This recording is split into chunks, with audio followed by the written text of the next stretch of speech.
Welcome back to mister Mateos. और आज हम लोग पढ़ने वाले हैं क्लास 10th के इलेक्ट्रिसिटी का सेकेंड लेक्चर। जो बच्चे फर्स्ट लेक्चर देखकर नहीं आए वो जाकर देखकर आए, अदरवाइज ये समझ में नहीं आने वाला है। बेटा वहां पे मैंने डिटेल में सब कुछ समझाया है, तो स्टार्ट करते हैं हमारा सेकेंड लेक्चर। फर्स्ट लेक्चर में हमने पढ़ा है बेटा चार्ज और प्रॉपर्टी के बारे में, फिर करंट के बारे में, वोल्टेज के बारे में, ओम्स लॉ के, और ढेर सारे हमने क्वेश्चंस किए थे। आज हम पढ़ने वाले हैं रेजिस्टेंस और रेजिस्टिविटी के बारे में, फिर कॉम्बिनेशन पढ़ेंगे, सीरीज और पैरेलल के कॉम्बिनेशन, मिक्स कॉम्बिनेशन, और फिर मिक्स कॉम्बिनेशन जो होता है उसमें करंट का डिस्ट्रीब्यूशन कैसे होता है, जैसे पैरेलल में कैसे करंट का डिस्ट्रीब्यूशन होता है। इस चीज को मैं यहां सिखाऊंगा, जो रेशियो के प्रोपोर्शन में हो, वेरी वेरी इंपॉर्टेंट है वो। उस तरह के बहुत सारे क्वेश्चंस आपके आते हैं। तो सबसे पहले बेटा कंपोनेंट्स के बारे में हम पढ़ लें कि कंपोनेंट्स जो है सर्किट में हमें क्या क्या देखने को मिलता है। इसको आप नोट भी करते जाना, इसके नोट्स भी बनाते जाना। कंपोनेंट्स में जैसे एन इलेक्ट्रिक सेल, किसी भी सेल को बेटा इस तरह से दिखाते हैं, और यहां पे ये हमारा पॉजिटिव सेल होता है और ये नेगेटिव होता है, ठीक है। बैटरी को क्या करते हैं बेटा, सेल ग्रुप ऑफ जो सेल होते हैं दैट इज कॉल्ड बैटरी। तो ये देखो, एक सेल हुआ, दूसरा सेल हुआ, तीसरा सेल हुआ, इसमें सब में ये पॉजिटिव नेगेटिव। अब हम अगर बैटरी में इन सब की पोलैरिटी सेम रखते हैं, जैसा मैंने पिछले क्लास में बताया था, इन सब के वोल्टेज डिफरेंस को हम ऐड कर सकते हैं, ठीक है। प्लग की और स्विच ओपन का मतलब बेटा कि स्विच को ऑफ किया हुआ है, मतलब सर्किट जो है बेटा यहां पे ऑफ किया हुआ है, तो सर्किट नहीं बनेगा। जैसे किसी भी चीज को ऑफ कर दोगे, फैन को ऑफ कर दोगे तो फैन नहीं चलता है, बिकॉज सर्किट कंप्लीट नहीं होता है। तो बीच में अगर डॉट नहीं दिया रहे तो मतलब समझना ऑफ है।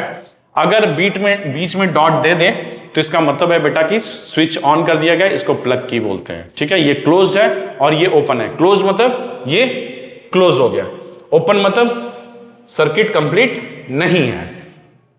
वायर ज्वाइंट, जैसे ये एक वायर है और इसी में एक वायर को बेटा यहां पे हमने ज्वाइन कर दिया, टेप लगा के ज्वाइन कर दिया है, तो ये वायर ज्वाइंट हो गया। वायर क्रॉसिंग विदाउट ज्वाइनिंग, मतलब एक वायर ऐसे नीचे जा रहा है, एक उसके ऊपर से जा रहा है, तो ये हो गया बेटा आपका वायर क्रॉसिंग, ठीक है। इलेक्ट्रिक बल्ब को आप ऐसे बनाओगे, सबसे पहले ये दो लाइन बनाओगे, फिर यहां पे हार्ट बना दोगे, तो ये इलेक्ट्रिक बल्ब का सिंबल है, या फिर बल्ब बना के भी आपको दिखाया जाता है। रेजिस्टर के बारे में मैंने आपको बताया था बेटा, जिगजैग ऐसा होता है रेजिस्टर। फिर हमारे पास आता है बेटा ये फिक्स रेजिस्टेंस वाले रेजिस्टर है, ठीक है। ये है वेरिएबल रेजिस्टेंस वाले, जिसको बोलते हैं हम रियोस्टैट। रियोस्टैट में क्या होता है, हमारे पास एक पिन होता है, इस पिन को आप शिफ्टिंग कर सकते हो, जैसे इसको यहां पे ऐसा शिफ्टिंग कर सकते हो। तो ये जैसे जैसे शिफ्टिंग करोगे वैसे वैसे रेजिस्टेंस जो होगा वो आपकी डिजायर्ड वैल्यू के हिसाब से आने लगेगा, मतलब जैसा आपको चाहिए वैसे वैसे इस पिन को बेटा अलग अलग पिन कर सकते हो। तो इसको रियोस्टैट बोलते हैं। रियोस्टैट में पिन को उसमें डाला जाता है, ठीक है। आमीटर के बारे में बताया था बेटा, ये करंट मेजर करता है और इसका सिंबल होता है ए को एक सर्कल के अंदर डाल देना, एक सर्कल के अंदर V को डाल दोगे तो दैट इज कॉल्ड वोल्टमीटर। तो ये सारे कंपोनेंट जो हैं वो आपके सर्किट के कंपोनेंट हैं, इसी से सर्किट बनाए जाते हैं, आपको बनाना आना चाहिए, ठीक है। चलो आगे बढ़ते हैं। अब बात आती है रेजिस्टेंस। जैसा मैंने पिछले क्लास में बताया था कि रेजिस्टेंस के बारे में मैं आपको बताऊंगा। तो रेजिस्टेंस होता क्या है, ठीक है। तो आप जितने भी हमारे पास मैटर्स होते हैं बेटा, उसको हम अगर इलेक्ट्रिसिटी के वे में देखें तो उसको 3 पार्ट में डिवाइड किया गया है, एक कंडक्टर, सेमीकंडक्टर और इंसुलेटर। तो आखिर कंडक्टर, सेमीकंडक्टर, इंसुलेटर में ऐसा क्या होता है कि वो तीनों डिवाइड हो चुके हैं। तो जो कंडक्टर होते हैं वो क्या करते हैं, इलेक्ट्रॉन का फ्लो इजीली होने देते हैं। अब होता क्या है बेटा, समझना यहां पे। जैसे ये कंडक्टर है, तो कंडक्टर के अंदर क्या होता है, उसके खुद के एटम्स होते हैं, आयंस होते हैं, लैटिस के आयंस होते हैं। तो क्या होता है कि इलेक्ट्रॉन का जब फ्लो हो रहा है, इलेक्ट्रॉन जब जाना चाह रहा है, तो अंदर कंडक्टर के बहुत सारे एटम और लैटिस के आयंस हैं, ठीक है। तो जब जाना चाह रहा है तो धड़ाम धड़ाम धड़ाम धड़ाम टक्कर मार रहा है, इलेक्ट्रॉन जाना चाहता है, उसके सामने आ गया बेटा तुम्हारा आयन या एटम। अब उससे धड़ाम हुआ, धड़ाम होके ऊपर गया, फिर यहां पे धड़ाम धड़ाम धड़ाम धड़ाम धड़ाम धड़ाम धड़ाम ऐसे करते हुए बेटा इलेक्ट्रॉन फ्लो करता है, ठीक है। अब एक चीज बताओ कि रेजिस्टेंस का हिंदी वर्ड क्या होता है, कि कोई रेजिस्टेंस दे रहा है मतलब रोक रहा है, रोकना ही तो है। तो एक्चुअली ये क्या कर रहे हैं, इलेक्ट्रॉन के फ्लो को रोक रहे हैं। तो कंडक्टर जो होता है वो इलेक्ट्रॉन को फ्लो को ज्यादा धड़ाम धड़ाम नहीं करता है बेटा, ज्यादा कॉलिजन नहीं करता है, जिसके चलते वो अच्छे से फ्लो करते हैं। सेमीकंडक्टर थोड़ा सा करता है, और इंसुलेटर जो होते हैं बेटा वो ऐसा हो जाता है जैसे भीड़ में आप खड़े हो और आप एक कदम भी आगे नहीं चल पा रहे हो, ठीक है, एक कदम नहीं आगे चल पा रहे हो। इसका रीजन क्या है? धड़ाम धड़ाम धड़ाम धड़ाम धड़ाम धड़ाम चल ही रहा है, आगे बढ़ ही नहीं पा रहा है करंट, इसलिए बेटा करंट का फ्लो हो ही नहीं पाता है। तब आपको समझ में एक चीज आई कि एक्चुअली जो इलेक्ट्रॉन का फ्लो होता है वो डिपेंड करता है कि अंदर में लैटिस आयंस, एटम्स, ये सब बेटा किस तरह से अरेंज हैं और उसके जाने में कोई दिक्कत तो नहीं कर रहे हैं, और जो दिक्कत कर रहे हैं उसी को हम बोलते हैं रेजिस्टेंस, ठीक है। तो देखो प्रॉपर्टी ऑफ कंडक्टर, किसी कंडक्टर की प्रॉपर्टी है बेटा to oppose the flow of electric current, oppose कर रहा है बेटा, जाने से धड़ाम धड़ाम धड़ाम धड़ाम धड़ाम धड़ाम हो रहा है तो अपोज कर रहा है। Factor on which the resistance of the conductor depends, किस फैक्टर पे डिपेंड करता है?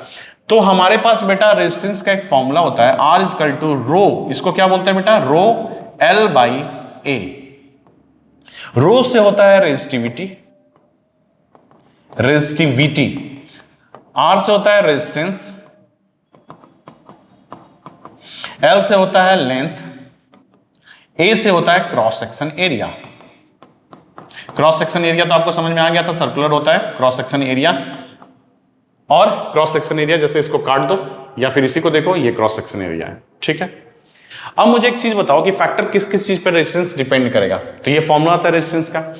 अब एक चीज बताओ कि यहां पे L जो है लेंथ को मैंने बड़ा कर दिया, ये जो कंडक्टर है बेटा इसको खींच के इतना बड़ा कर दिया। अब यहां से इलेक्ट्रॉन चला तो उसको और धड़ाम धड़ाम धड़ाम धड़ाम धड़ाम धड़ाम धड़ाम धड़ाम करते हुए आगे बढ़ना पड़ेगा, मतलब कि बहुत ज्यादा कॉलिजन होंगे, जितना ज्यादा लंबा कर दोगे उतना उसको फ्लो बेटा, उसको उतने से ज्यादा कॉलिजन, उतना बैरियर्स उसके पास आने वाले हैं। तो यानी कि लेंथ को जैसे ही बढ़ाओगे, देखो न्यूमरेटर में है, लेंथ को जैसे ही बढ़ाओगे वैसे ही रेजिस्टेंस जो होगा वो बढ़ जाएगा। अच्छा, तो यानी कि लेंथ को अगर इंक्रीज करते हैं तो रेजिस्टेंस जो है वो इंक्रीज करता है। इसका क्या मतलब है? इसका मतलब है कि रेजिस्टेंस जो होता है that is proportional to length. यहां से समझ में आ गई। एरिया के बारे में बात करते हैं तो किस एरिया के बारे में बात कर रहा है बेटा? क्रॉस सेक्शन एरिया के बारे में बात कर रहा है, ठीक।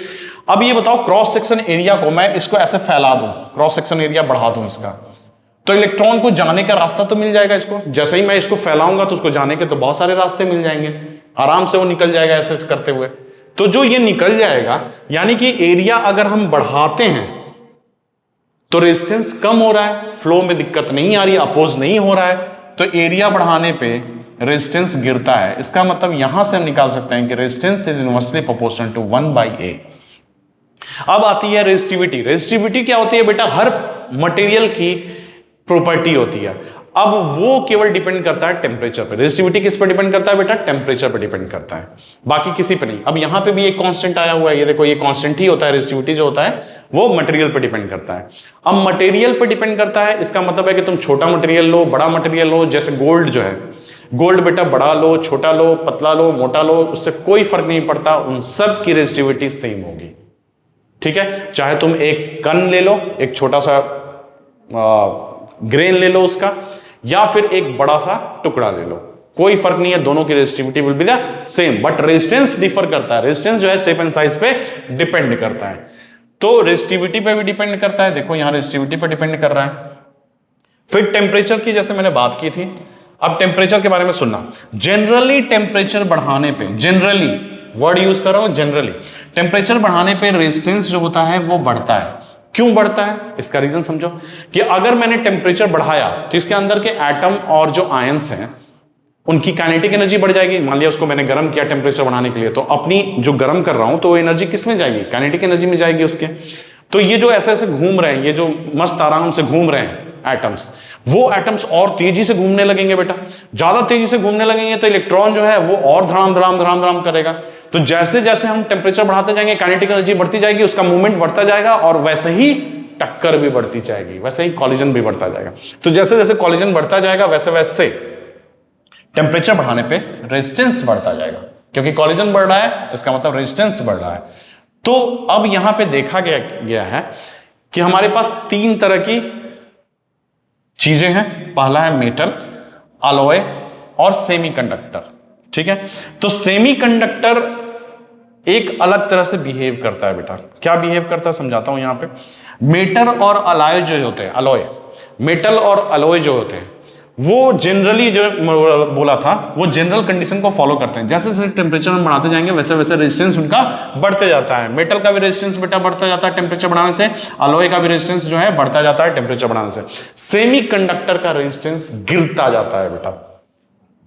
अब मेटल में क्या होता है, मेटल और अलॉय में क्या डिफरेंस आता है वो समझाता हूं। मेटल में अगर तुम टेम्परेचर को रेज करोगे तो रेजिस्टेंस जो होता है बेटा थोड़ा ज्यादा बढ़ता है। अलॉय में सिग्निफिकेंटली नहीं बढ़ता है, बहुत धीरे धीरे बढ़ता है बेटा, बहुत थोड़ा थोड़ा बढ़ता है। सेमीकंडक्टर में गिर ही जाता है। जैसे जैसे टेम्परेचर तुम बढ़ाओगे रेजिस्टेंस कम होता हुआ तुम्हें दिखाई देगा। ठीक है, तो सेमीकंडक्टर जो होता है बेटा ये आपको क्लास 12th में सेमीकंडक्टर एक चैप्टर है, मॉडर्न फिजिक्स सेमीकंडक्टर ये सब पढ़ना होता है। वहां पे इसके बारे में पूरे अच्छे से एक्सप्लेन किया रहता है। तो अभी आपके लेवल पे बस इतना ही जानना है। अब ऐसा यूनिट ऑफ रेजिस्टेंस जो मैंने पिछले क्लास में आपको बताया था लेक्चर 1 में कि ओम होता है, उसको ओमेगा उसका सिंबल है। ऐसा यूनिट ऑफ द रेजिस्टिविटी जो होता है बेटा रो होता है, और इसकी यूनिट क्या होगी अब इसके बारे में बात कर लेते हैं। तो रो की अगर मुझे यूनिट निकालनी है तो लेंथ की यूनिट क्या होती है, मीटर। एरिया की यूनिट क्या होगी, क्रॉस सेक्शन एरिया है, सर्कुलर एरिया है, पाई आर स्क्वायर होगा, मतलब लेंथ को मीटर स्क्वायर होगा। तो मीटर स्क्वायर से कट गया मीटर हो गया। तो रो इक्वल टू कितना हो गया, रेजिस्टेंस होता है ओम, और ये मीटर है तो ओम मीटर हो गया, ओम मीटर। ठीक है, तो ओम मीटर को बेटा हम ऐसे भी लिखते हैं, ओमेगा मीटर भी लिखते हैं। तो ये हो गया हमारे रेजिस्टिविटी का एसआई यूनिट। अब देखो यहां पे जैसा मैंने आपको बताया था कि कंडक्टर्स यहां पे दिए हुए हैं। कंडक्टर्स में क्या क्या आते हैं बेटा, silver, copper, aluminium, tungsten, nickel, iron, chromium, mercury, manganese, ये सब बेटा कंडक्टर्स जो है जनरली यूज होते हैं इलेक्ट्रिसिटी में। इनकी रेजिस्टिविटी देखो 10⁻⁻8 है, 10⁻⁸ मतलब कितना कम है, 10⁻⁸ बहुत कम है।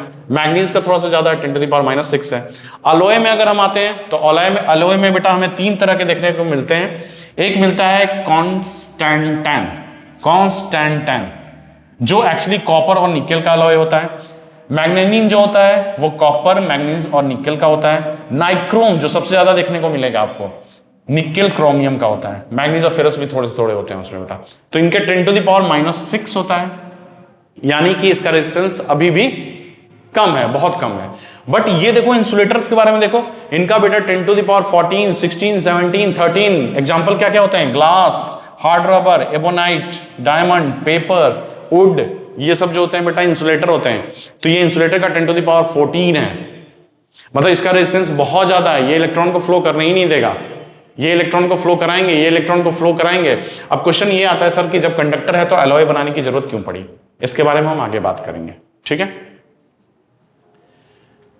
क्वेश्चन है अब हमारे पास, in the following figure 3 cylindrical conductor A B C 3 दिया हुआ है, are shown along with their lengths and area of cross section if they are made of same material। Same material है बेटा, मटेरियल अगर सेम रहता है तो क्या सेम होता है, रो सेम होता है, रेजिस्टिविटी सेम होता है।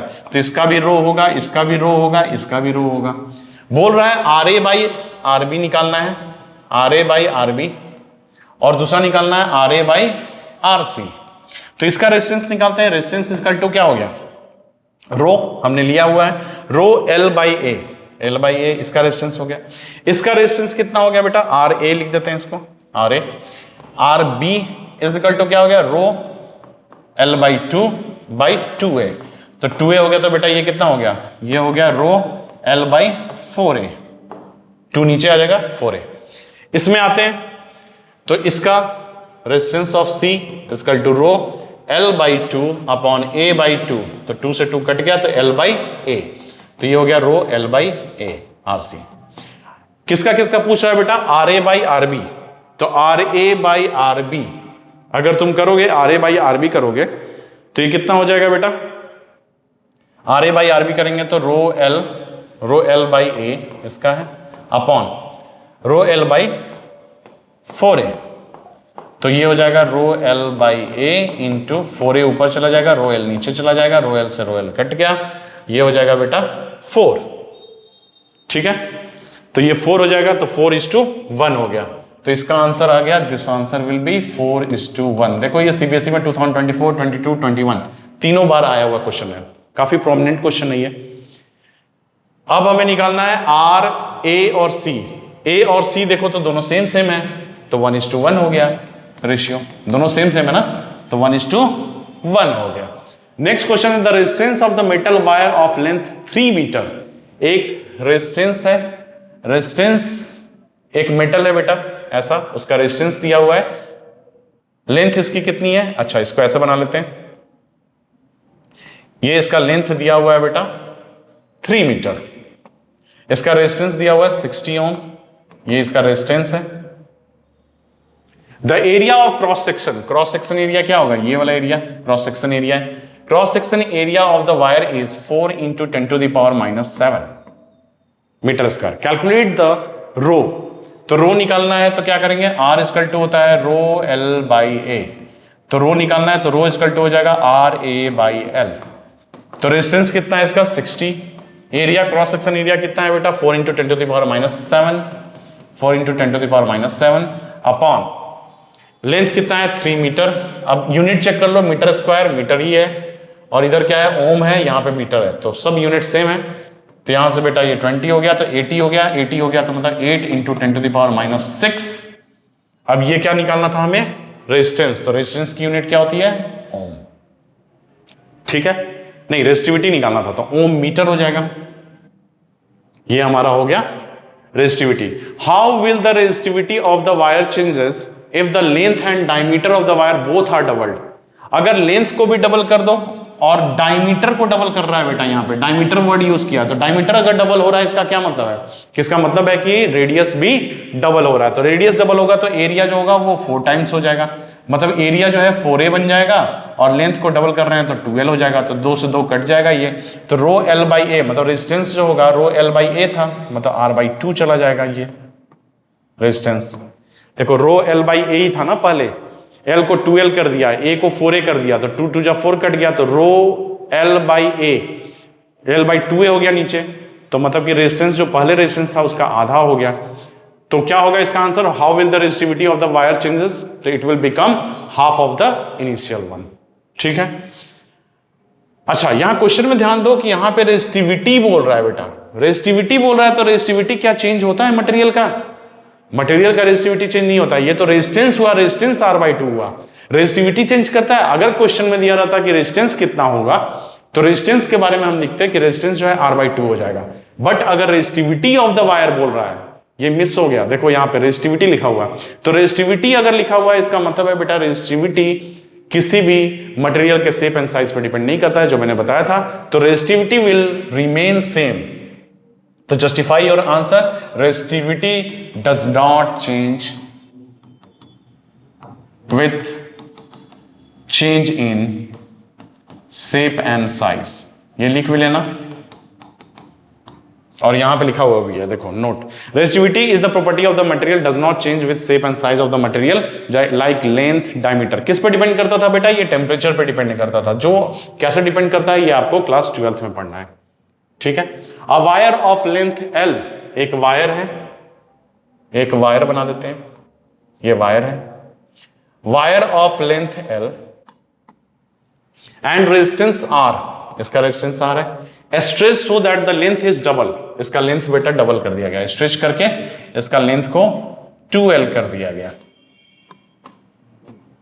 ठीक है, doubles, and the area of the cross section is half, इसका क्रॉस सेक्शन पहले A था, इसका A/2 कर दिया गया। How will the resistance changes and resistivity changes, तो रेजिस्टिविटी तो बेटा चेंज नहीं करता है, तो ये डज नॉट चेंज हो जाएगा। अब रेजिस्टेंस कैसे चेंज करेगा इस पे देख लेते हैं, तो इसकी रेजिस्टेंस कितनी हो जाएगी, R = रो L/A। अच्छा इसका रेजिस्टेंस कितना हो जाएगा, तो R' कर देते हैं, इसका टू रो हो जाएगा, रेजिस्टिविटी तो चेंज नहीं करता है, तो इसका रेजिस्टिविटी भी रो ही रहेगा, रो 2L/A/2, तो 2 ऊपर चला जाएगा, तो रो 4L/A, तो ये हो गया बेटा रो 4 को बाहर कर दो, 4 रो L/A, तो रो L/A क्या था, रेजिस्टेंस था R था, ये R था, तो R' कितना हो गया 4R, मतलब कि 4 टाइम्स हो जाएगा नया रेजिस्टेंस, तो resistance will be the 4 times of the initial one. समझ में आया, आगे बढ़ते हैं। अब बेटा कॉम्बिनेशन ऑफ सीरीज के बारे में पढ़ना है, सीरीज और पैरेलल, मतलब कि अगर 2 रेजिस्टेंस को या 3 रेजिस्टेंस या 4 रेजिस्टेंस सबको एक दूसरे के आगे पीछे जोड़ दो, आगे पीछे इस तरह से जोड़ दो, तो इसको बोलते हैं हम सीरीज। अगर किसी एक ज्वाइंट से, ज्वाइंट एक ही रखो, ज्वाइंट करते हुए एक दूसरे के ऊपर चढ़ाते हुए अगर ऐसे जोड़ दो तो इसको हम बोलते हैं पैरेलल। अब इन दोनों को बेटा, इन दोनों के बीच में डिफरेंस क्या होता है ये समझना। यहां पे सबसे पहले हम करंट की बात करेंगे कि करंट यहां पे और पोटेंशियल, यहां पे भी करंट और पोटेंशियल, इन दोनों के बीच में डिफरेंस क्या पड़ता है। अब हम कॉम्बिनेशन ऑफ रेजिस्टर्स पढ़ रहे हैं। कॉम्बिनेशन ऑफ रेजिस्टर्स में अगर सीरीज में जुड़ा होगा तो मान लिया इस सर्किट को अगर हम ऐसे बनाते हैं, ये सर्किट को हम ऐसे बनाते हैं सपोज, और इस सर्किट को भी बेटा हम ऐसे बना देते हैं, ठीक है, इसको थोड़ा इधर कर देते हैं। ये सर्किट हमने बनाया, आई और वी के बारे में बात कर रहे हैं हम कि आई और वी के साथ क्या होगा। अब यहां पे देखो, यहां से अगर करंट चलेगी, ये करंट पॉजिटिव से निकालते हैं हम जनरली, करंट बताया था मैंने आपको, ये करंट यहां से चलेगी तो ये करंट इससे होते होते होते होते होते होते होते होते यहां पे पहुंच जाएगी, ठीक है। ऐसा क्यों होगा? जितना इलेक्ट्रॉन्स यहां से निकलेगा बेटा उतना इलेक्ट्रॉन्स यहां पे पहुंचेगा। तो मन में ये कंफ्यूजन नहीं आना चाहिए कि जैसे यहां से करंट निकला तो यहां पे इसको जैसे ये रेजिस्टर क्रॉस करेगा तो यहां पे करंट कम हो जाएगा, नहीं, क्योंकि इलेक्ट्रॉन कम नहीं होगा, तो इलेक्ट्रॉन का ही फ्लो तो करंट है, तो करंट यहां से निकलेगा और जितना करंट यहां से निकलेगा उतना ही करंट यहां पे पहुंचेगा। यहां ड्रॉप क्या होगा, यहां चेंज क्या होगा? पोटेंशियल। अगर मान लिया यहां का पोटेंशियल V है तो यहां और यहां का पोटेंशियल बेटा V है। और याद है मैंने बताया था कि आपको बताऊंगा कि वोल्ट मीटर क्यों पैरेलल में लगाते हैं, क्योंकि वोल्ट मीटर तुम यहां पैरेलल में लगाओगे, यहां पे पैरेलल में वोल्ट मीटर लगाओगे तो ये जो वोल्ट मीटर रहता है इसी V को दिखाएगा, ये सेम V दिखाएगा बेटा, इसकी रीडिंग जो होगी इतनी ही होगी। क्यों? क्योंकि ये जो वायर होते हैं बेटा ये आपके पोटेंशियल को ड्रॉप नहीं करते हैं। पोटेंशियल का ड्रॉप हमेशा किसकी वजह से होता है? हमेशा और हमेशा रेजिस्टेंस की वजह से होता है। इसलिए तो लिखा हुआ है कि change in potential equal to V equal to IR, मतलब कि अगर किसी रेजिस्टेंस से करंट फ्लो कर रहा है, किसी रेजिस्टेंस से I फ्लो कर रहा है, करंट फ्लो कर रहा है, तो पोटेंशियल में चेंज आएगा, चेंज इन पोटेंशियल होगा, मतलब पोटेंशियल जो है ड्रॉप करेगा। तो यहां से देखो, यहां से निकला करंट, I करंट निकला, ये I करंट यहां पे पोटेंशियल का ड्रॉप होगा, मतलब पोटेंशियल चेंज करेगा। I जो होगा डज नॉट चेंज। तो जब भी कंडीशन ऐसा हो कि I चेंज नहीं कर रहा हो, V चेंज कर रहा हो, V डिवाइडर है, मतलब V डिवाइड हो रहा है, ये जो V है ये 3 पार्ट में डिवाइड हो जाएगा। तो V चेंज कर रहा हो, I चेंज नहीं कर रहा हो, उसको हम बोलेंगे बेटा सीरीज। तो यहां से I निकला, I यहां से गया गया गया गया गया गया यहां पे पहुंचा, मतलब I बेटा तीनों रजिस्टर्स में सेम होंगे। तो I जो है यहां पे भी सेम होगा, यहां पे भी सेम होगा, यहां पे भी सेम होगा। अब पोटेंशियल के बारे में बात कर लेते हैं। तो पोटेंशियल का ड्रॉप यहां से यहां होगा, मैंने ये सीखा है ओम्स लॉ में। तो I करंट अगर इस R1 रजिस्टर से पास कर रहा है, ये R2 रजिस्टर है और ये R3 रजिस्टर है, 3 रजिस्टर है मान लेते हैं हम, तो यहां का पोटेंशियल क्या होगा? इसके अक्रॉस पोटेंशियल का ड्रॉप क्या होगा? चेंज इन पोटेंशियल क्या होगा? I करंट अगर इसमें से फ्लो कर रहा है, I करंट ऐसे जा रहा है, तो यहां पे चेंज इन पोटेंशियल क्या होगा? IR1, ये होगा चेंज इन पोटेंशियल यहां का, फर्स्ट वाले का। दूसरे वाले का क्या होगा बेटा? IR2, दूसरे वाले का, इसका 1 नाम ले लेते हैं, इसका 2 नाम ले लेते हैं, IR2। तीसरे वाले का क्या होगा? IR3, ठीक है। ये 3 पोटेंशियल के ड्रॉप होंगे और इन तीनों पोटेंशियल को अगर तुम ऐड कर दोगे, क्यों तीनों पोटेंशियल को ऐड करेंगे? याद है बैटरी के समय हमने क्या किया था? पोलैरिटी सेम था तो सबको ऐड कर दिया था, तो पोटेंशियल को एक्चुअली ऐड कर रहे थे हम।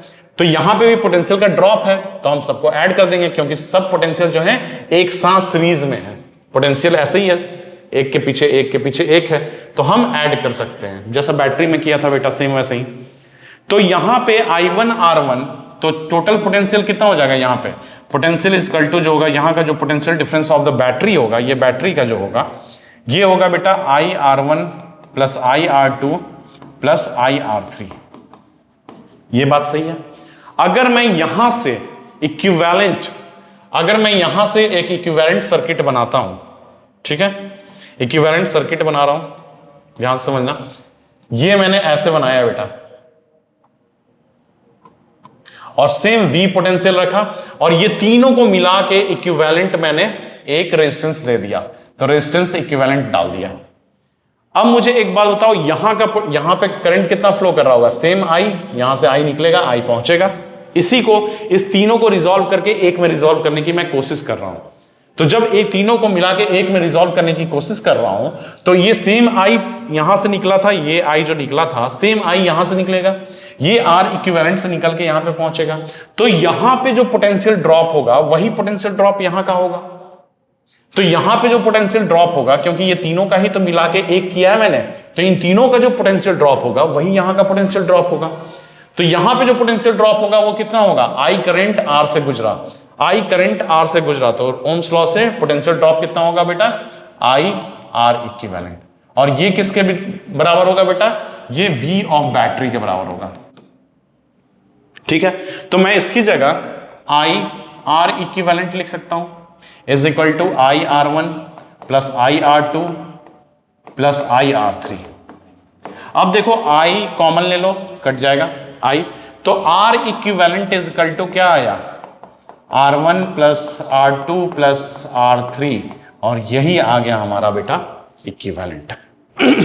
तो इस तरह से हम सीरीज में R1, R2, R3 को रिजॉल्व कर सकते हैं। मतलब इसको हम यहां से हटाकर ऐसा बना सकते हैं, इसको ऐसा बना सकते हैं कि इस R इक्विवेलेंट को हम लिख सकते हैं R1 plus R2 plus R3। मतलब सीरीज में कितना आसान है, अगर 3, 4, 5, 10 रजिस्टर दिए हुए हैं, सबको ऐड कर दो रेजिस्टेंस और सबको हटा दो, एक रेजिस्टेंस डाल दो। तो इस तरह से हम यही रिजॉल्व कर सकते हैं। अब क्वेश्चन आता है बेटा पैरेलल में कैसे करेंगे? पैरेलल में सबसे पहले हम बात करते हैं आई और वी के बारे में। तो यहां से आई निकला, अब ये जो आई निकलेगा, यहां से निकला निकला निकला निकला निकला यहां पे, अब ये आई बेटा डिस्ट्रीब्यूट हो गया I1 में, ये डिस्ट्रीब्यूट हो गया I2 में, ये डिस्ट्रीब्यूट हो गया I3 में। क्योंकि यहां पे देखो 3 वायर हैं, 3 रेजिस्टेंस हैं, तो तीनों में जाएगा करंट। तो करंट जो होता है बेटा स्केलर एडिशन करते हैं तो डिवाइड हो सकता है। जैसे 15 kg को 3 भाग में डिवाइड करना है तो 5 kg 5 kg 5 kg ऐसे डिवाइड कर सकते हो। तो ये जो डिवाइड होगा ये किसके बेसिस पे होगा? ये रेजिस्टेंस के बेसिस पे होगा। ये रेजिस्टेंस पे डिपेंड करेगा कि किस में ज्यादा करंट जाएगा, किस में कम करंट जाएगा। जिसमें कम करंट होगा यानी समझ लेना वहां का रेजिस्टेंस ज्यादा है। क्या बोल रहा हूं मैं आगे सिखाऊंगा। अगर मैं यहां से I1 यहां पे गया, I2 यहां पे गया, I3 यहां पे गया, ये तीनों का वैल्यू सेम नहीं होगा। सबसे पहले सेम नहीं होगा। क्यों नहीं सेम होगा? क्योंकि रेजिस्टेंस बेटा डिफरेंट है। रेजिस्टेंस डिफरेंट है तो क्यों नहीं सेम होगा सर, ये बताओ। तो देखो सबसे पहले तीनों रेजिस्टेंस में हम लिख लेते हैं कि I जो होगा बेटा डज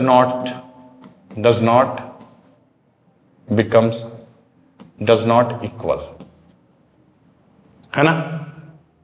डज नॉट ऐसे लिख दो, does not, will be not same, will not be same. ठीक, पोटेंशियल के बारे में बात कर लेते हैं बेटा। पोटेंशियल जो होगा, पोटेंशियल, अब ये V पोटेंशियल यहां का जो बैटरी होगा, यही पोटेंशियल यहां तक देखो। अब इसके बीच में कोई रेजिस्टेंस है नहीं, तो पोटेंशियल ड्रॉप कुछ भी नहीं होगा, कुछ भी नहीं होगा, कुछ भी नहीं होगा, कुछ भी नहीं होगा। यहां तक पोटेंशियल ड्रॉप नहीं होगा। अब इसके बाद तो मतलब यहां से यहां का जो पोटेंशियल डिफरेंस है that will be same for R1, same for R2, same for R3। तो potential will be the same. ये बात समझ में आया? तो पैरेलल का कंडीशन ये होता है बेटा कि पैरेलल में करंट जो होता है सेम नहीं होता है, पोटेंशियल जो होता है करंट सेम नहीं होता है, पोटेंशियल जो होता है वो हमेशा सेम होता है। सीरीज में पोटेंशियल डिफरेंट होता है, करंट सेम होता है। तो जब करंट सेम होगा तो सीरीज, जब पोटेंशियल सेम होगा तो पैरेलल। अब जब पोटेंशियल सेम होगा और यहां पे देखो करंट है, will not be the same.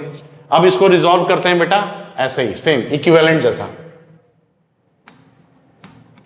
ये हमने बना दिया R इक्विवेलेंट और यहां पे बना दिया हमने बैटरी का पोटेंशियल। अब ये पोटेंशियल डिफरेंस, अब समझना, फिर से ओम्स लॉ शुरू करते हैं।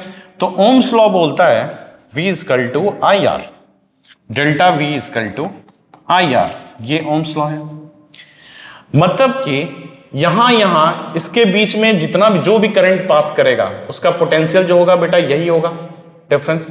मतलब इसका पोटेंशियल, इसका पोटेंशियल, इसका potential difference will be the same, क्योंकि ये बेटा यहां का कनेक्टेड है और यहां का पोटेंशियल डिफरेंस इसके बराबर है। ठीक है, तो यहां का जो पोटेंशियल डिफरेंस होगा कितना होगा? Delta V equal to I1 R1 I1 R1। अच्छा, यहां का भी सेम पोटेंशियल डिफरेंस, यही पोटेंशियल डिफरेंस होगा जो बैटरी का है वही होगा। Delta V equal to I2 R2, I2 R2। अच्छा, delta V equal to same, फिर से ये क्या आ गया, delta V equal to I3 R3, ये 3 है बेटा, I3 R3, ये समझ में आया। अब delta V equal to I1 R1 I2 R2 I3 R3 हुआ, 3 चीज हुआ। अब मैं यहां से बोलता हूं कि I1 इक्वल टू क्या होगा, डेल्टा V अपॉन R1। यहां से I2 इक्वल टू क्या होगा, डेल्टा V अपॉन R2।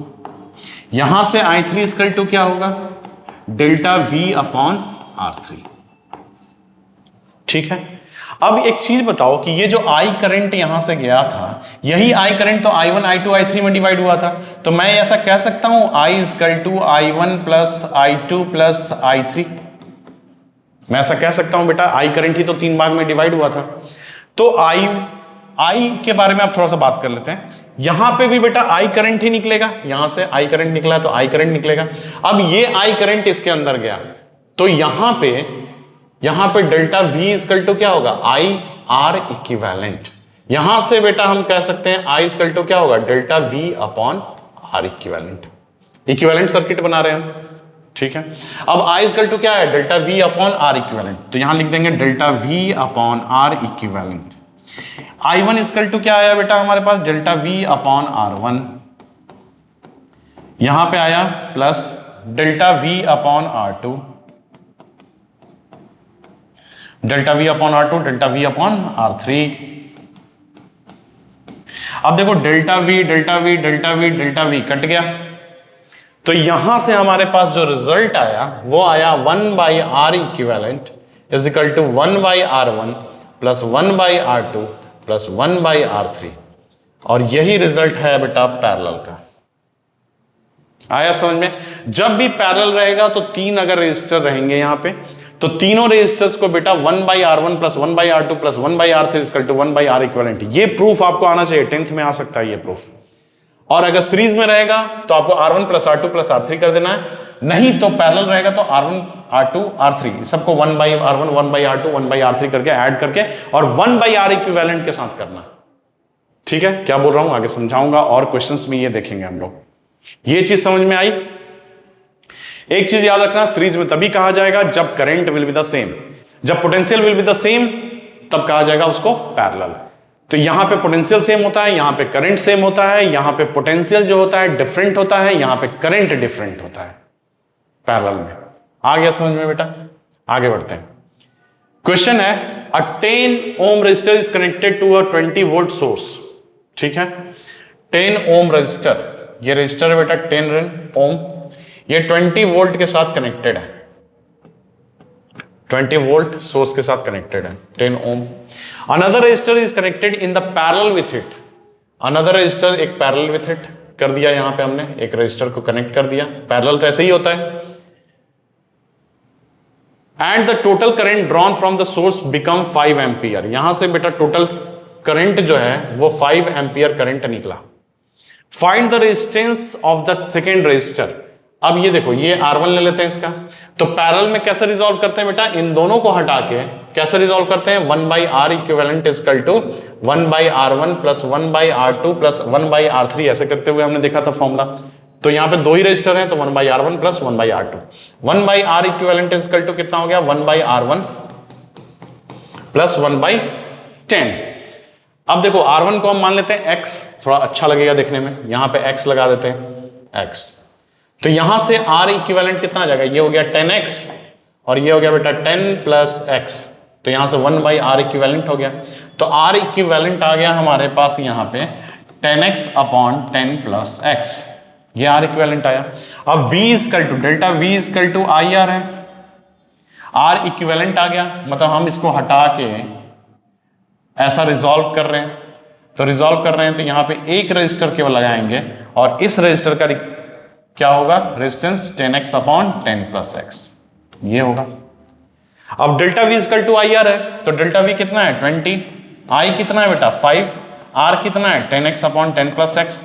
अब इसको रिजॉल्व कर दो, 5 4 जा 20, तो ये हो गया 40 plus 4x is equal to 10x, यहां से हो गया 6x इजकल टू 40, तो x इजकल टू क्या आ गया बेटा 40/6, तो ये हो गया 20/3 और ये हो गया ओम।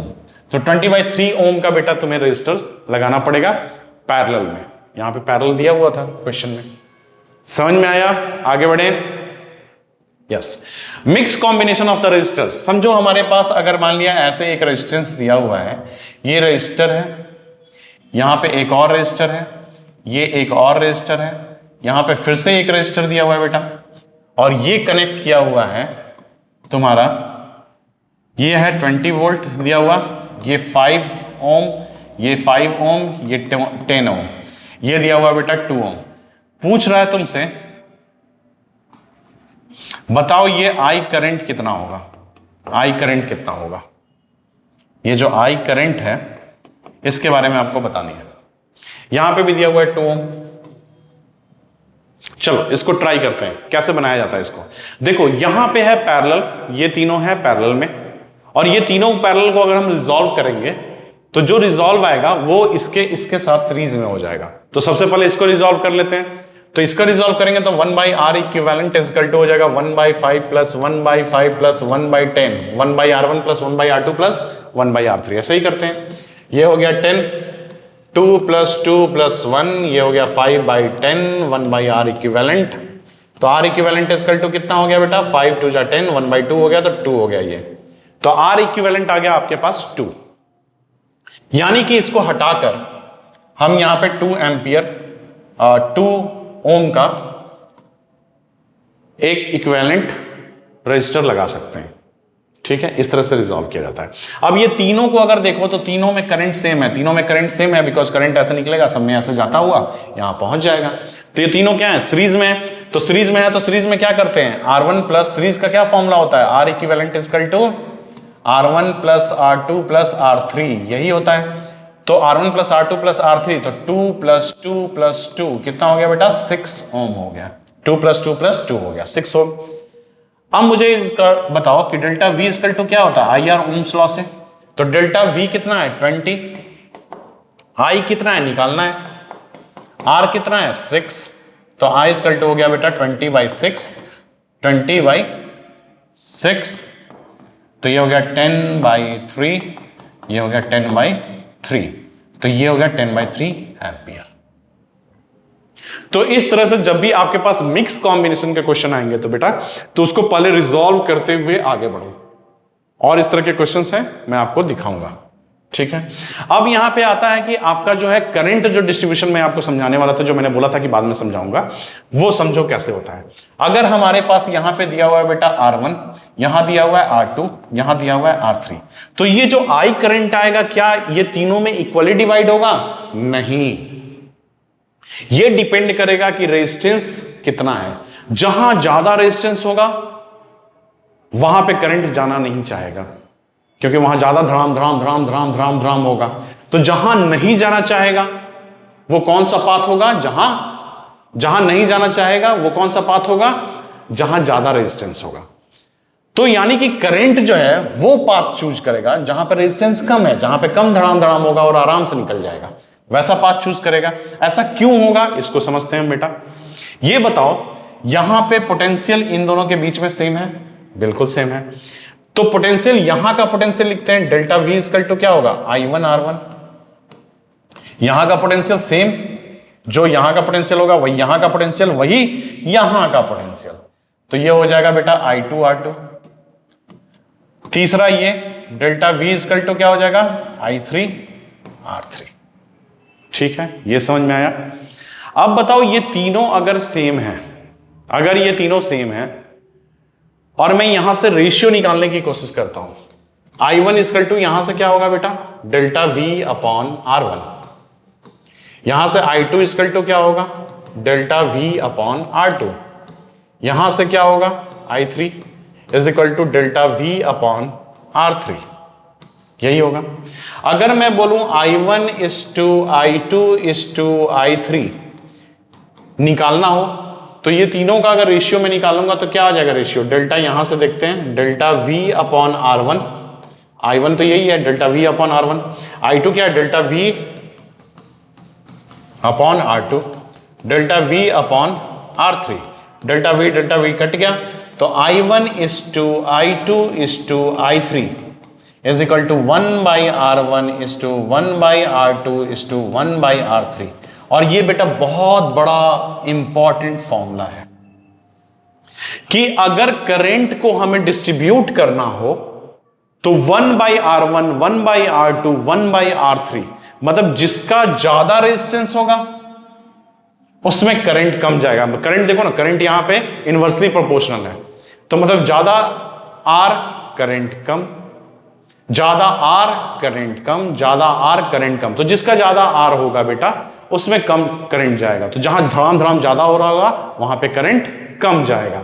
चलो इसी को एग्जांपल से समझ लेते हैं। यहां पे हम जैसे हमारे पास दिया हुआ है यहां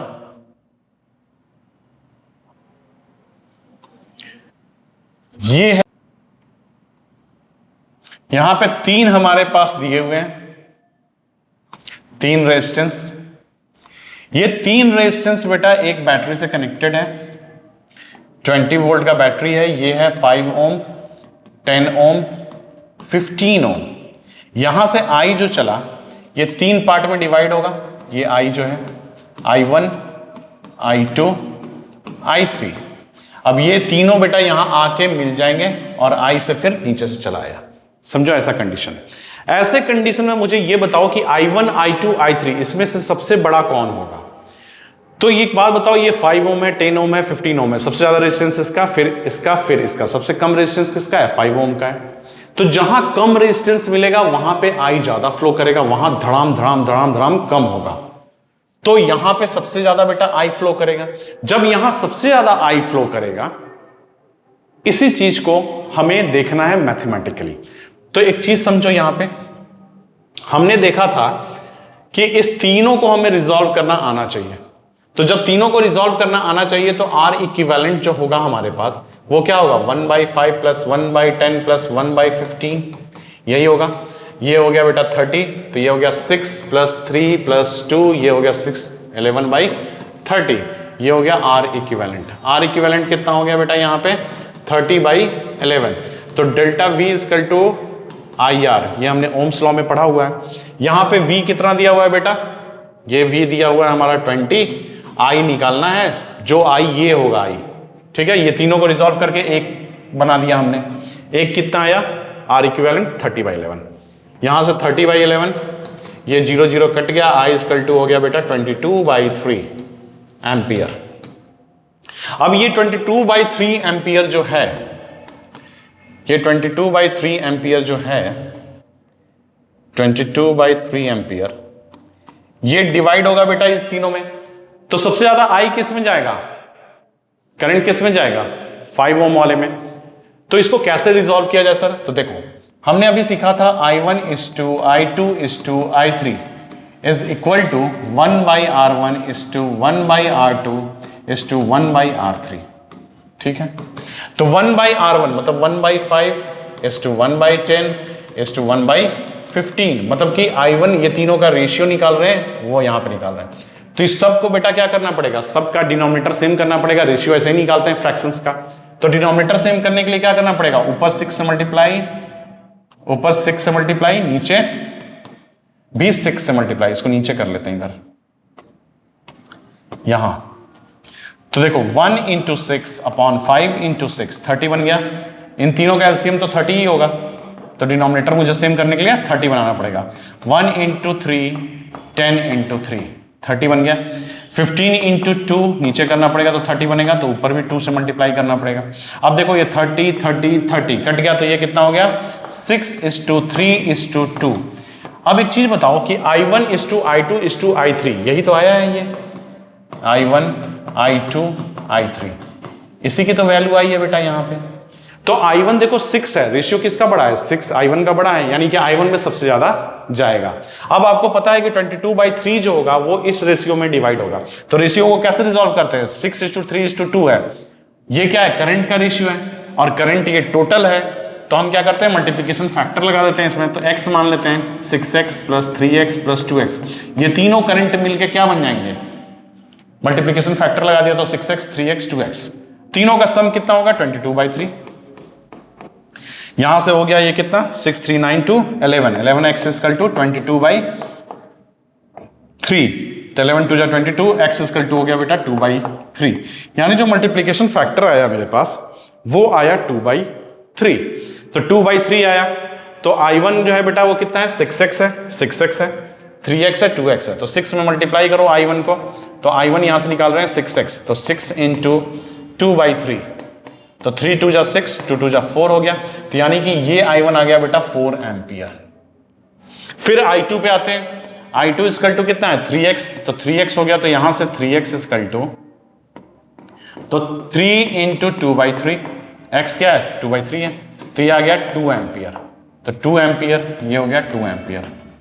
अच्छा I3 के बारे में बात कर लेते हैं। I3 कितना बेटा 2x, तो 2x मतलब 2 इंटू 2/3 मतलब 4/3, मतलब ये हो जाएगा 4/3 एम्पियर। सबको ऐड करके देखो, 4 एम्पियर प्लस 2 एम्पियर 6 एम्पियर हो गया, और प्लस 4/3, तो 6 3 जा 18 4 22/3 एम्पियर हो गया।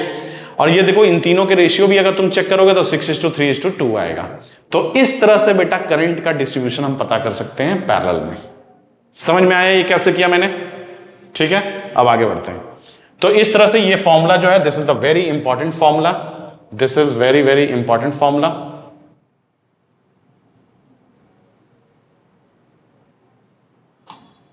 ठीक है, this is very important formula बेटा, ये आपको याद होना चाहिए, ये फॉर्मूला जो है ये आपको याद होना चाहिए। आगे बढ़ते हैं। Two resistance are in the ratio of 1:4 if these are connected in parallel. दो रेजिस्टेंस है बेटा 1:4 के रेशियो में है, तो मैं यहां से ले लेता हूं मल्टीप्लिकेशन फैक्टर जो है x ले लेता हूं। तो एक का रेजिस्टेंस हो गया x और दूसरे का रेजिस्टेंस हो गया 4x, दोनों को पैरेलल में लगाया गया है, टोटल रेजिस्टेंस बिकम 40। एक x है और दूसरा 4x है। अब दोनों को पैरेलल में लगाया गया है, पैरेलल में लगा दिया मैंने, दोनों का रेजिस्टेंस क्या हो जाता है 40 ओम हो जाता है। Find the value of each, तो इन दोनों का 40 हो जाएगा इक्विवेलेंट रेजिस्टेंस। तो कैसे निकालते हैं, 1/R equivalent equal to 1/x plus 1/4x। तो यहां हो गया बेटा 4x, ये हो गया 4 + 1, तो यहां से 1/R इक्विवेलेंट, तो यहां से R इक्विवेलेंट आ गया तुम्हारा 4x/5। तो R इक्विवेलेंट कितना बन जाता है 40, तो ये 10 जा हो गया, तो x इक्वल टू हो गया बेटा 50। तो x हुआ मल्टीप्लिकेशन फैक्टर, तो यानी कि ये वाला रेजिस्टेंस हो गया 50 ओम, x इक्वल टू 50 है, ये 4x हुआ, तो 4 इंटू 50 कितना हो गया 200 ओम। तो ये आंसर हो गया 50 ओम और 200 ओम। करके चेक करके देख लो, अगर ये मान लिया 50 ओम है और ये 200 ओम है, तो चेक करो इसको, 1/50 plus 1/200 equal to 1/R equivalent. तो यहां से R इक्विवेलेंट आ गया बेटा तुम्हारा क्या 1/R इक्विवेलेंट पहले निकालते हैं, तो ये हो गया 200, ये 4 जा 5 4 जा और ये 1 हो गया, तो 5/200, तो ये हो गया बेटा 1/40। तो R इक्विवेलेंट कितना आ गया 40 ओम, R इक्विवेलेंट जो है 40 ओम आ गया।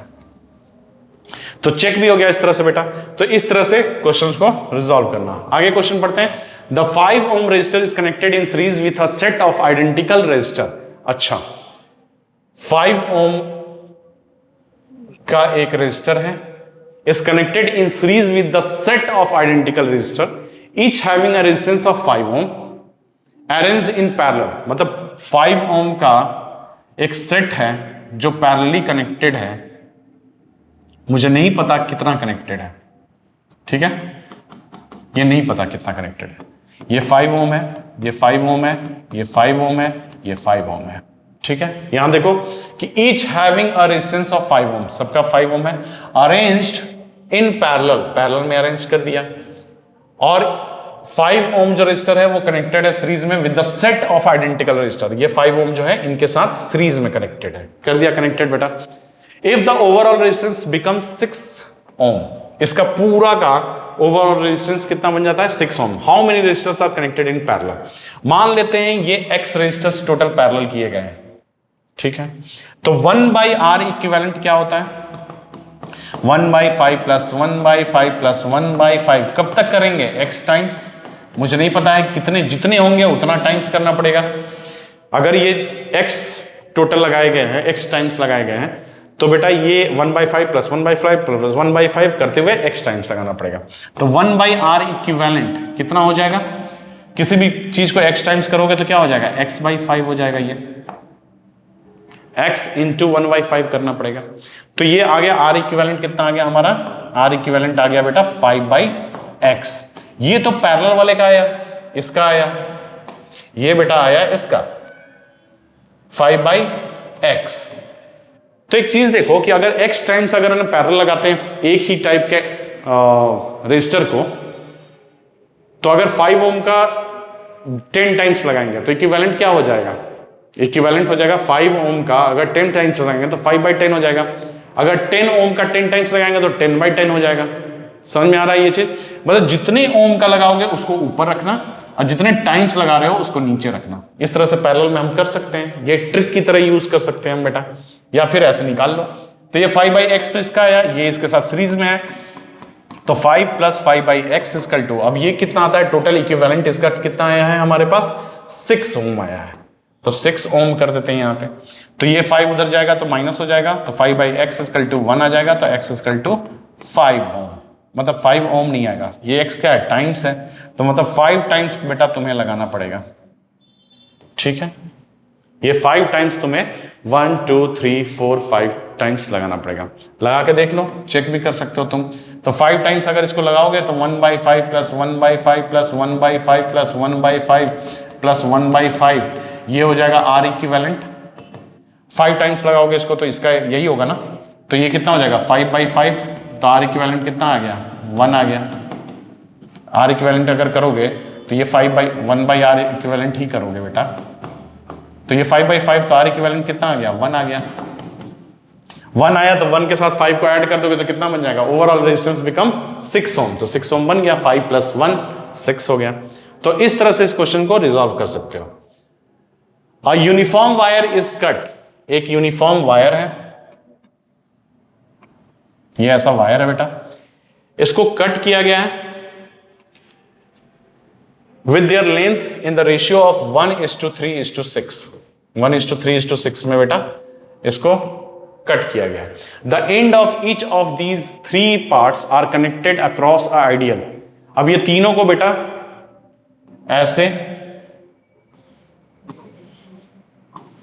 6 वाला थोड़ा बड़ा होगा इससे, ये तीनों को पैरेलली कनेक्ट किया गया है। अक्रॉस और बैटरी बोला है ना, तो ये क्या होगा? पैरेलली कनेक्टेड हो गया।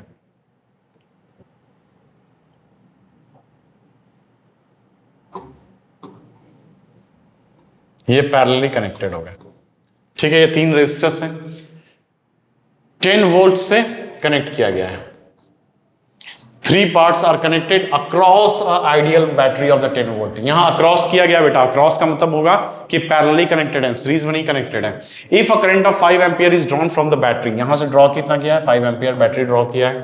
फाइंड इट्स इनिशियल रेजिस्टेंस, मतलब इसका रेजिस्टेंस बताना है, इसका।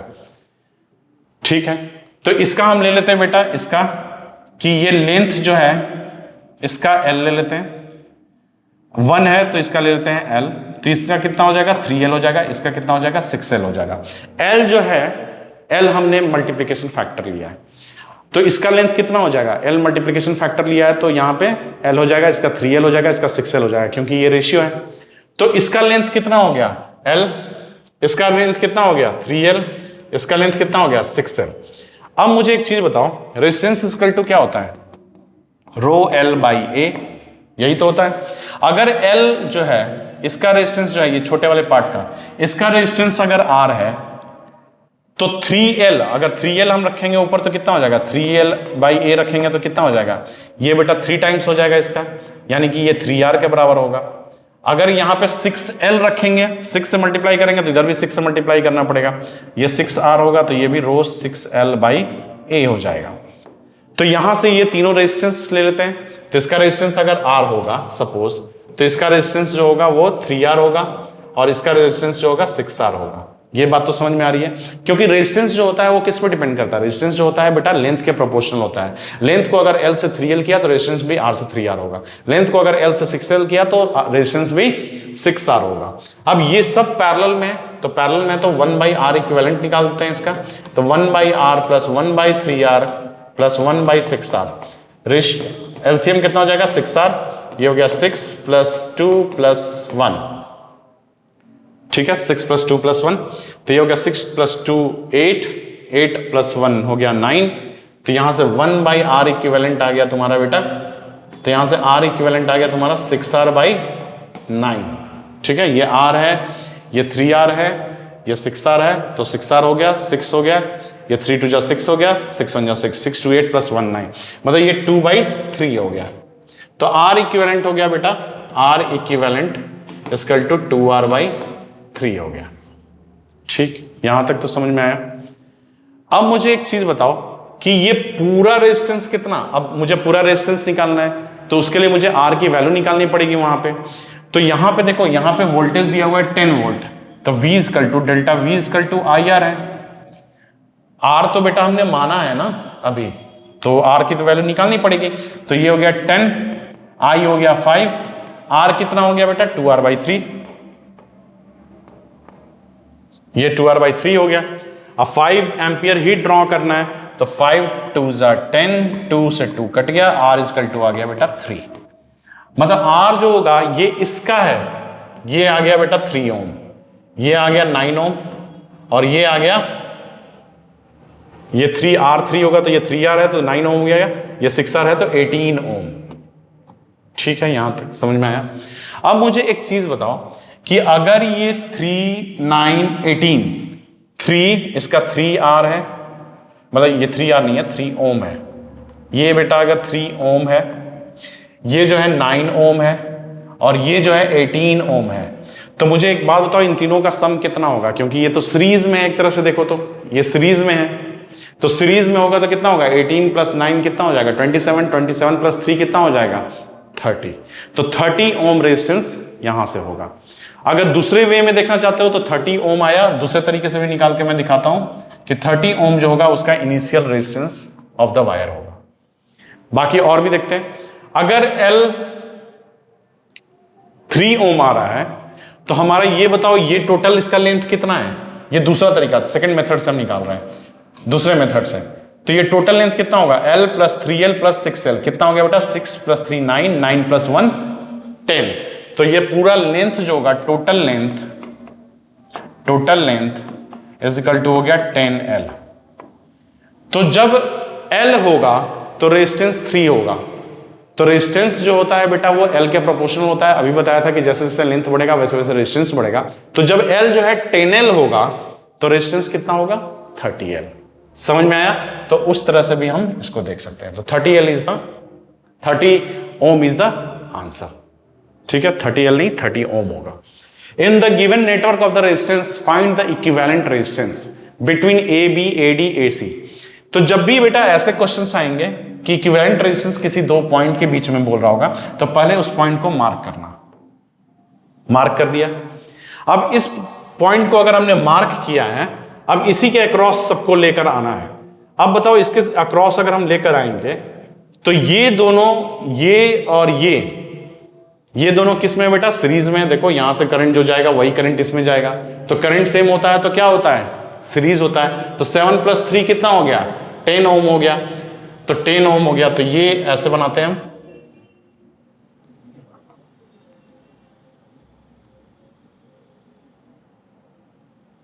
ये हो गया 5 ओम, ये हो गया 10 ओम, ये हो गया A, ये हो गया B, ये हो गया C, और ये बेटा 7 प्लस 3 कितना हो गया 10 हो गया, ये इसके पैरेलल में है, ये 10 ओम हो गया, ये है बेटा 10 ओम।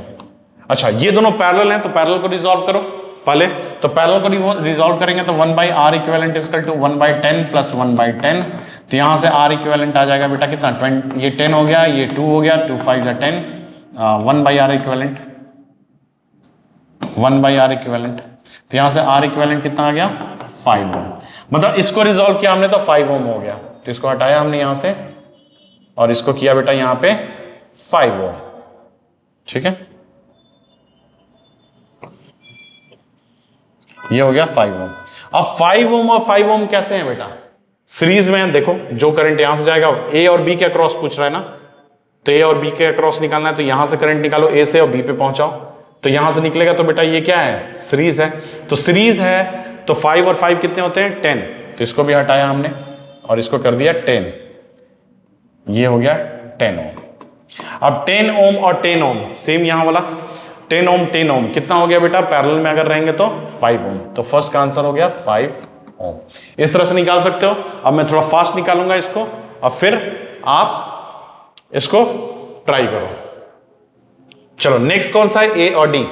ए और डी ये दो पॉइंट है, इस पॉइंट को इस तरह से देखेंगे। अच्छा 5 और 10 कितना हो गया बेटा, 15 हो गया, 15 ओम। 15 ओम को देखोगे ये सीरीज में है ना, क्योंकि करंट सेम रहेगा। अब 10 ओम और 15 ओम ये क्या है, पैरेलल है। तो 1 by R equivalent equal to हो गया 1 बाई 10 प्लस 1 बाई 15, ये हो गया बेटा 30, ये हो गया 3 प्लस 2 1 बाई आर इक्विवेलेंट। तो आर इक्विवेलेंट इक्वल टू हो गया 6 बाई 30, नहीं 5 बाई 30, 5 बाई 30, 5 6 जा 30। तो R equivalent 1 by R equivalent, हर बार ये 1 बाई आर इक्विवेलेंट छूट रहा है, आपका भी नहीं छूटना चाहिए बेटा। तो आर इक्विवेलेंट कितना हो गया, 6 ओम। तो यानी कि 5 10 15, 15 के साथ 10 जो है पैरेलल में था, तो ये दोनों हटा के ये वाला ये पूरा पार्ट हटा देंगे, ये पूरा पार्ट हम हटा देंगे, तो ये केस में आएगा बेटा 6 ओम आ जाएगा। तो ये हो गया 6 ओम। अब ये देखो ये क्या बचा, ये बचा 6 ओम, ये 7 और इसके अक्रॉस निकालना था।